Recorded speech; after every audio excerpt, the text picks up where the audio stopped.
네, 오늘 하나님께서 주시는 말씀은 화요일, 고난주간 화요일이 되겠는데요. 누가복음 20장에 나오는 말씀이 이젠 화요일 날 예수님께서 하셨던 그 일이 되겠습니다. 근데 오늘 27절부터 40절까지의 말씀을 우리 다 함께 봉독하도록 하겠습니다.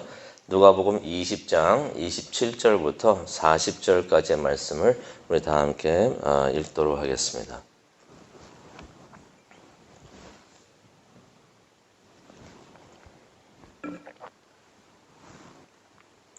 네, 다 찾으셨으면 우리 다 함께 읽겠습니다. 누가복음 20장 27절부터 40절까지의 말씀입니다.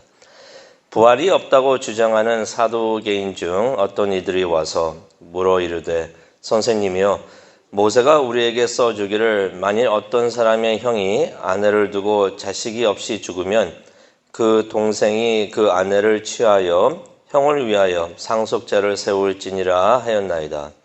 그런데 7형제가 있었는데 마지가 아내를 취하였다가 자식이 없이 죽고 그 둘째와 셋째가 그를 취하고 7이 다 그와 같이 자식이 없이 죽고 그 후에 여자도 죽었나이다. 7이 다 그를 아내로 취하였으니 부활 때에 그 중에 누구의 아내가 되리이까? 예수께서 이르시되 이 세상의 자녀들은 장가도 가고 시집도 가되 저 세상과 및 죽은 자 가운데서 부활함을 얻기에 합당히 여김을 받은 자들은 장가가고 시집가는 일이 없으며 그들은 다시 죽을 수도 없나니 이는 천사와 동등이요 부활의 자녀로서 하나님의 자녀임이라. 죽은 자가 살아난다는 것은 모세도 가시나무 떨기에 관한 글에서 주를 아브라함의 하나님이요 이삭의 하나님이요 야곱의 하나님이시라고 칭하였나니 하나님은 죽은 자의 하나님이 아니요 살아있는 자의 하나님이시라. 하나님에게는 모든 사람이 살아있느니라 하시니 서기관 중 어떤 사람들이 말하되 선생님 잘 말씀하였다 하니 그들은 아무것도 감히 더 물을 수 없음이더라. 아멘. 하나님, 예수님께서 2000년 전에 전해 주셨던 그 말씀을 그 복음을 다시 한번 생각을 하면서 의미를 묵상을 하고 또 기도하는 시간을 갖고자 합니다. 성령님께서 함께하여 주시고 인도하여 주시고 또 말씀을 직접 전하여 주시옵소서. 감사합니다. 예수님의 이름으로 기도합니다. 아멘. 네, 이 고난 주간에 저희들이 이제 예수님께서 걸어가신 그때 고난 주간에 하셨던 그 일들을 또 보고 또 예수님을 따라가면서 예수님께서 가셨던 곳에 같이 가고 또 예수님께서 하셨던 그 말씀을 우리가 듣기를 원합니다. 오늘은 화요일입니다. 고난 주간 3일째 되는 날이 되겠습니다. 오전에는 예수님께서 다시 예루살렘으로 가셨습니다. 그랬더니 제사장들이 나오는데요. 어제 있었던 일로 인해서 무척이나 기분 나빠합니다. 그러면서 예수님에게 따집니다. 어제 무슨 일이 있었나요? 성전에서 상인들을 내쫓으시면서 성전을 정결하게 하셨습니다. 그래서 누가복음 20장 2절에 보면은 제사장들이 와가지고 예수님에게 따집니다. 도대체 당신이 무슨 권위로 이런 일을 했습니까? 이런 일을 했나? 누가 당신에게 그런 권위를 주었는가? 아마 이런 질문을 하면서 제사장들이 2마리 새를 잡으려고 했던 것 같습니다. 일단은 화가 나니까 예수님에게 따지려고 했던 것 같습니다. 예수님께서 상인들을 성전에서 내쫓으셨지만은 예수님께서 상인들 보고 뭐라고 하셨지만은 그들도 알았거든요. 그들 뒤에서 그들의 뒤를 봐주고 있었던 사람들이 자기들이었는데 자존심이 무척이나 상했던 것입니다. 그래서 일단은 예수님에게 따지면서 그러면서 예수님이 뭘 믿고 자신들의 위상에 도전을 하는지 자신들에게 도전을 하는지 알고 싶었던 것입니다. 그러면서 어쨌든 트집을 잡아가지고 예수님을 체포하려고 했는데요. 예수님께서 그러는 종교 지도자들을 책망을 하십니다. 마태복음 23장 27절에 나오는 말씀이 되겠는데요. 이런 말씀을 하십니다. 누가복음에는 기록이 없지만은 마태복음에는 기록이 있습니다. 너희는 회칠한 무덤 같구나. 무슨 말입니까? 겉과 속이 완전히 다르다는 것입니다. 겉은 누가 봐도 참 아름답고 거룩하고 성스럽게 보이는데 그 사람들의 속은 죽은 자의 뼈와 더러운 것으로 가득하다. 얼마나 이렇게 더러운가, 그것을 예수님께서 말씀을 하십니다. 그 오전에, 화요일 오전에 그런 일을 하셨습니다. 오후에는 예수님께서 감람산에 가셔가지고 복음을 또 계속 가르치셨습니다. 예루살렘의 멸망과 말세와 재림과 부활, 그리고 마지막 심판 등에 대해서 예수님께서 복음을 전해 주셨는데요. 그리고 저녁에는 다시 예수님께서 베다니로 가셨습니다. 그리고 이날 가룟 유다가 대제사장들과 협상을 합니다. 예수님을 팔려고 협상을 하게 됩니다. 오늘 이 아침에는 예수님께서 그 화요일 날 전해주신 부활에 대한 말씀, 복음에 대해서 생각하고 기도하는 시간을 가지려고 합니다. 또 말씀을 보니까 27절에 보니까 종교 지도자들이 예수님을 또 찾아옵니다. 계속해서 예수님의 트집을 잡으려고 하는 거죠. 트집을 잡으려고 하면서 이제 질문을 계속을 합니다. 질문을 던지면서 이 중에서 하나 걸려라 하면서 이제 질문을 던집니다. 근데 이 종교 지도자들이 27절에 보니까 사두개인들이라고 기록이 되어 있습니다. 왜 특별히 사두개인이라고 기록을 했을까? 왜냐하면 이 사람들이 부활을 안 믿는 사람들입니다. 부활을 안 믿는 사람들이에요. 근데 그들이 질문을 하는데요. 부활을 안 믿으면서도 부활을 가정해서 질문을 합니다. 이러니 우리가 알 수가 있죠. 질문의 함정을 여기저기에 다 심어뒀던 것이에요. 함정을 다 만들어 놓고 예수님께서 그 함정에 빠지기를 원했던 것입니다. 질문을 하면서 그러니까 질문 자체에 함정이 그냥 다 들어가 있는 거예요. 질문 내용이 어떻습니까? 우리가 잘 아는 내용이죠. 한 여인이 7명의 남편을 두었는데 그런 두게 되는 경우가 생겼는데 이게 율법적으로는 이게 합당한 거예요. 이게 잘못된 것은 아닌데 그런 상황이 생겼는데 질문은 이렇습니다. 부활 후에는 그 여인이 누구의 아내가 됩니까? 이게 현실성이 이게 전혀 없는 이야기죠. 현실성이 전혀 없는 이야기입니다. 하지만은 율법을 생각하면서 함정이 될 만하게 그냥 올가미가 될 수 있도록 그냥 그런 상황을 일부러 가정해서 만들어 가지고 예수님에게 올가미를 던지는 그러한 모습을 우리가 보게 됩니다. 근데 예수님께서 그 사람들의 마음을 꿰뚫어 보십니다. 그러면서 대답을 하시는데요. 35절에 보니까 간단하게 말씀을 하십니다. 이 한마디로 그냥 모든 상황이 종료됩니다. 부활 후에는 결혼이 없다. 죽음이 없으니까, 부활 후에 천국에서는 죽음이 없으니까 결혼도 필요 없다라고서 말씀을 딱 해 주십니까? 그렇게 말씀을 해 주십니다. 그러니 그 여인 천국에 갔을 때 누구의 아내가 될 필요가 없다는 것입니다. 이 사람들 그 질문 만들어내려고 며칠 동안 계속 끙끙 앓면서 그냥 모여가지고 연구를 했을 텐데 예수님이 한마디로 그냥 모든 걸 상황 종료시켜 버리십니다. 결혼이 필요 없다. 그러니까 누구의 아내가 될 필요가 없다는 것이 간단 명료하게 답을 하십니다. 질문에 답도 하시고요. 올가미를 막 던지는데 그것도 잘 피하십니다. 그러면서 36절에 보니까 이런 말씀도 하시죠. 이는 천사와 동등이요. 이 말은 우리가 천국에 갔을 때 천사하고 동급이 된다는 이야기가 아닙니다. 인간은 하나님의 형상으로 지었기 때문에 천사보다 위입니다.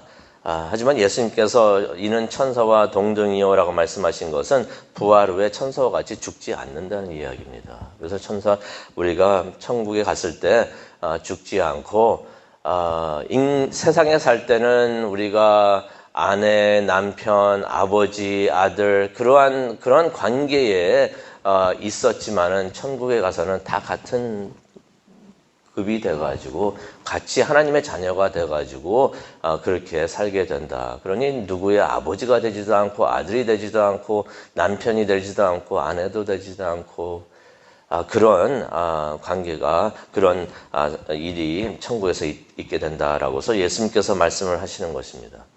근데 여기서 우리가 한 가지 생각하기를 원하는데요. 이것을 생각할 때마다 항상 저 개인에게는 이제 생각되는 부분이 됩니다. 무슨 말이냐면요. 우리가 천국에 가게 되면은 예수님께서 말씀하셨던 것처럼 우리가 지상에 있을 때 갖고 있었던 그런 관계, 가족 관계, 부부 관계, 뭐 부모님과 자녀의 관계 그런 게 다 없어져요. 하지만은 우리가 세상에 살 때 그런 관계에 있었다는 것은 우리가 기억을 합니다. 어떻게 할 수 있죠? 우리가 그 부자하고 나사로의 예수님께서 들려주신 그 이야기를 통해서 그 기억이 남아 있다는 것을 우리가 다시 한번 기억을 합니다. 그러니 우리가 천국에 갔을 때 우리가 사랑하는 아들, 딸들을 아니면 형제, 자매, 부모님이 천국에 같이 오지 못하면은 무척이나 안타깝겠구나 하는 생각이 듭니다.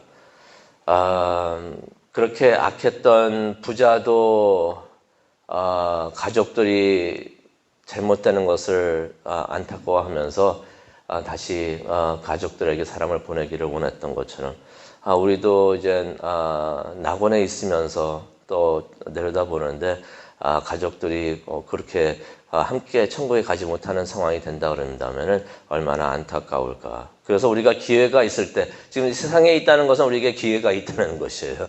그래서 기회가 있을 때 우리가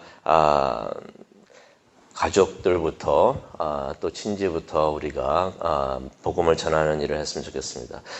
성경에도 그랬잖아요. 좋은 일을 하는데, 선한 일을 하는데 가족부터 시작을 해가지고 또 교인들에게, 그 다음에 교회 밖에 있는 사람들에게 그렇게 하라고 주셨는데, 우리가 그런 일을 하는 우리 모두가 되었으면 좋겠습니다. 사랑하는 사람들부터, 가족부터 시작해서 또 교인들에게, 또 밖에 있는 사람들에게 복음을 전하는 그런 일을 했으면 좋겠습니다. 그리고 또 한 가지가 있습니다. 다 기억을 한다고 말씀에서 가르쳐 주시니까 그런 생각도 해봅니다. 우리가 이 세상에 살 때 서로에게 잘 대줘야겠구나 그런 생각을 합니다. 천국에 갔는데 이 세상에 살면서 좀 안 좋게 대하면은 천국에서 만났을 때 기억이 다 날 텐데 얼마나 민망할까. 여기서 세상에서 살면서 저 얼굴 보기 싫어가지고 저 사람과 말하기 싫어가지고 피해 다니고 말 안 하고 있었는데 천국에서도 또 그럴 수는 없잖아요. 천국에 가서도 저 사람 보기 싫어서 돌아다니 그런 상황은 우리가 안 만들었으면 좋겠습니다. 그래서 우리가 여기 살면서 예수님께서 말씀하셨듯이 서로 용서하고 서로 참고 서로 사랑하는 그런 일을 우리가 했으면 좋겠습니다. 그러면서 이제 37절과 38절을 보니까 예수님께서 부활이 확실히 있음을 설명을 하십니다. 예를 들어서 어떤 이야기를 해주시면요, 출애굽기 3장에 나오는 모세가 떨기나무에서 하나님을 만나는 이야기를 해주십니다. 그때 하나님께서 출애굽기 3장 6절에 보면은 나는 네 조상 아브라함, 이삭, 야곱의 하나님이니라 라고 말씀을 해주십니다. 이게 원본에 있는 성경을 이렇게 보게 되면은 암시되는 것이 있습니다. 하나님께서 나는 아브라함과 이삭과 야곱의 하나님이다라고 말씀을 해 주실 때 뭐가 암시되고 있냐면요, 아브라함과 이삭과 야곱이 지금도 살아있다. 지금 그들이 살아있는데 내가 지금 그들의 하나님이다라고 말씀을 해 주시는 것입니다. 그들이 살아있었을 때 내가 그들의 하나님이었다라고 말씀을 하고 계시지 않습니다. 그랬다면은 이렇게 말씀을 하셨겠죠. 나는 네 조상 아브라함과 이삭과 야곱의 하나님이었다라고 말씀을 하실 텐데 그렇게 말씀을 하지 않으시고 현재형을 사용을 하십니다. 어떤 것이 암시되어 있습니까? 아브라함과 이삭과 야곱이 오래전에 죽었던 사람인데 죽은 게 아니라 살아있다는 것입니다. 그러면서 나는 내 조상의 하나님이었다고 말씀하시는데 예수님께서 그것을 38절에 다시 한번 말씀해 주십니다. 하나님은 죽은 자의 하나님이 아니요 살아있는 자의 하나님이시느니라. 이 사람들이 죽었는 줄 알았는데 살아있고 모든 사람들이 하나님에게는 살아있다라고서 말씀을 해 주시는 것입니다. 우리도 죽어서 죽는 것이 아니라 예수님을 통해서 다시 살아나고 하나님과 함께 하는 줄로 믿습니다. 하나님은 죽은 자의 하나님이 아니시고 살아있는 자들의 하나님이 되어 주십니다. 오늘 이번에 고난주간을 보내면서 참 애통하고 슬픈 시간이 되기도 합니다. 예수님께서 우리를 위해서 죽으시고 또 고난을 받으시고 그러셨는데 우리가 그것을 보면서 너무 슬픔에 잠겨 있을 필요는 없을 것 같습니다. 왜냐하면 우리가 예수님께서 돌아가시면서도 부활의 소망의 말씀을 주셨어요. 너무 슬픔에 잠겨 있을 필요가 없다는 거죠. 슬퍼하지 말고 부활을 생각하면서 소망을 가지라고 예수님께서 그런 뜻에서 부활에 대해서 죽기 전에 또 말씀을 해 주신 줄로 믿습니다.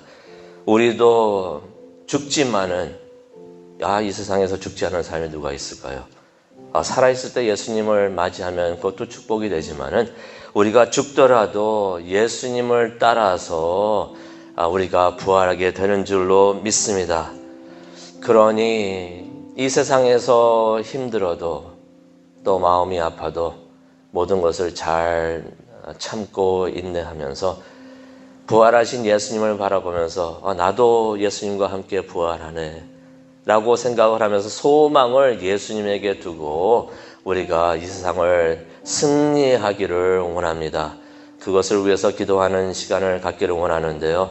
부활의 확신을 갖고 또 살아있는 자들의 하나님이 되시는 그런 하나님을 믿고 또 부활하시는 예수님을 바라보면서 우리가 소망을 갖고 기도하는 우리 모두가 되기를 원합니다. 성령님께서 함께해 주실 줄로 믿습니다. 우리 다 함께 기도하시겠습니다. 하나님 감사합니다. 예수님께서 죽기 며칠 전 화요일 날 전해주셨던 부활의 메시지 다시 한번 우리가 기억하고 그 의미를 우리가 생각해 봅니다. 부활하셔서 지금도 살아계시는 예수님. 우리도 예수님을 닮아서 예수님을 따라서 죽어도 다시 살게 되는 것을 다시 한번 알려주시니 감사합니다. 우리가 죽음을 생각하면서 슬퍼하는 것이 아니라 우리가 부활을 생각하면서 감사하고 기뻐하고 찬양을 드릴 수 있는 소망을 가질 수 있는 우리 모두가 되게 하여 주시옵소서. 그래서 우리가 매일매일 살면서 힘들더라도 소망으로서 기뻐하고 감사하는 우리 모두가 될 수 있도록 하나님 그것을 위해서 기도하고자 합니다. 성령님께서 이 시간 함께 하여 주시고 우리의 기도를 축복해 주시고 또 인도해 주시옵소서. 감사합니다. 예수님의 이름으로 기도합니다. 아멘.